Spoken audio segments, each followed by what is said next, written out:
this video, I'll clear all your doubts concerning the international iPhone version, that is, if it actually exists. Hi, I'm Neva. I sell electronics for a living. One of the questions I get asked pretty much every day on the job is, what's the difference between the international and Middle East iPhone version? And this is how I usually answer. There's no international iPhone version. Rather strange, right? Considering that it's listed on almost every online shop in the UAE. I'll try to explain this in the best possible way that I can. There are two types of resellers. On one hand, Apple authorized, on the other, third-party sellers. Apple authorized resellers are companies such as AMAX, Jumbo, Sharaf DG, etc. Basically, the major electronics retailers that you can find in the shopping malls. They all get their stock at a similar price from Apple's UAE authorized supplier, who in this case happens to be a company called Reddington. That's the reason why you'll notice that the authorized retailers usually have a similar price point for iPhones. Meanwhile, third-party sellers must not and usually don't get their stock from Apple's authorized supplier because the best way they can compete with authorized sellers is by selling at more attractive prices. As such, they must be able to source their products at a lower supply price. So, they tend to import their products from any part of the world where they can find them at a cheaper price. That's how we end up having a variety of iPhone versions sold at several different prices in the UAE market. And that also explains the huge price difference between the authorized resellers and third-party vendors. Alright, so third-party sellers import their stock from various countries and end up having this massive pool of iPhone versions. My guess is it's kind of complicated to put a listing for each model according to their country of origin. Therefore, it makes sense to give them a general name. The international version. If you buy an iPhone listed as the international version, you would probably receive one which was imported from either the US, UK, Canada, or any other region except Japan, Hong Kong, and the Middle East. So let's cut it short. There's no iPhone model that Apple specifically calls the international version.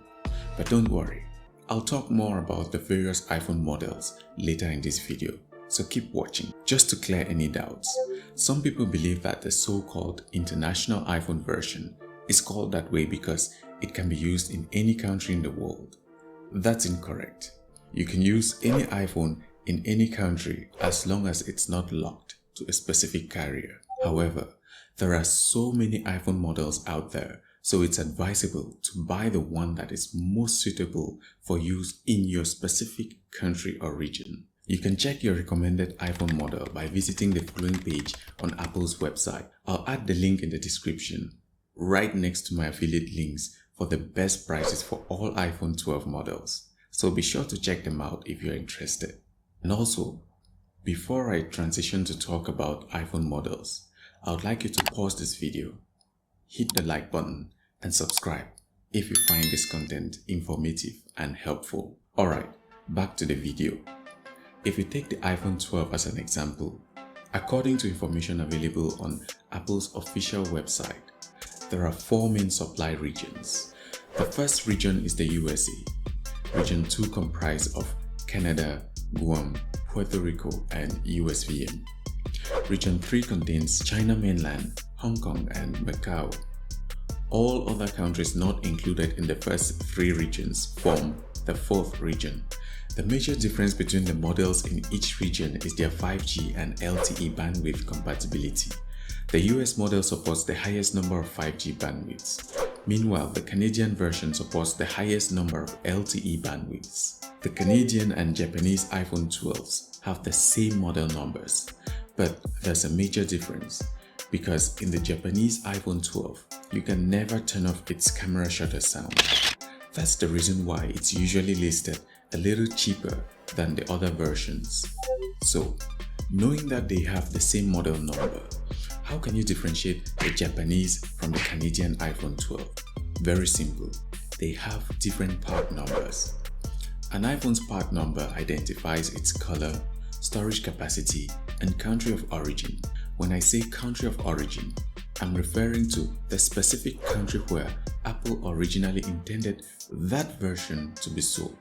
For example, The USA iPhone version was meant to be sold in the US.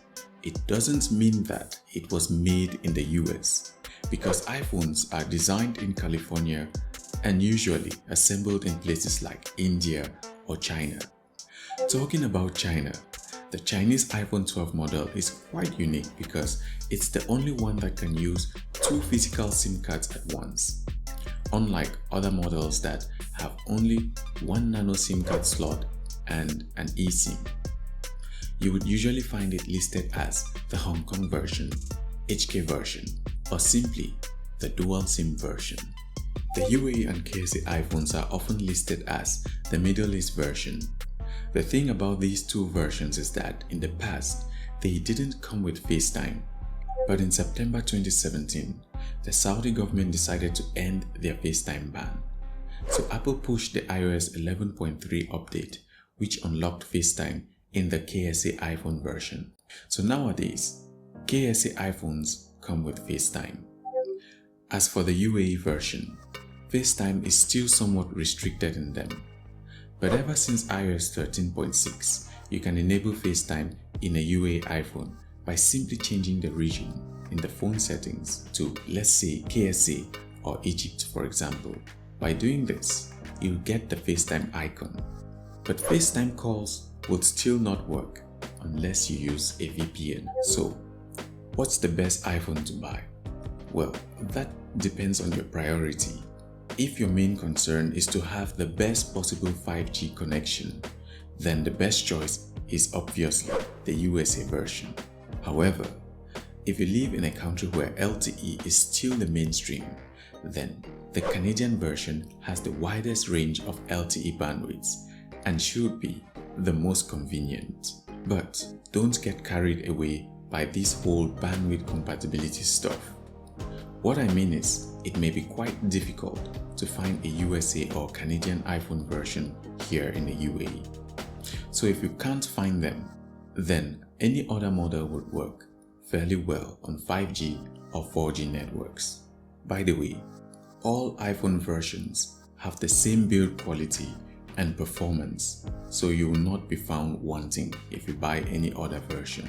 For those who are interested in using two physical SIM cards in their iPhone, they have only one option, and that is the Hong Kong version. The Japanese iPhone 12 would be appealing to people on a very tight budget because it's usually the cheapest version, but make sure you're prepared to endure its camera shutter sound because it can't be turned off. If you're buying in the UAE but planning to use the phone in a different country, always confirm with the seller that the iPhone is unlocked, because if the phone is locked to a specific carrier, then it won't be possible to use it in another country with a different carrier. If you have any further queries, you may drop them in the comment section below. Don't forget to like, subscribe, and turn on notifications for more videos like this. It's been Neba, and I'll catch you in the next one.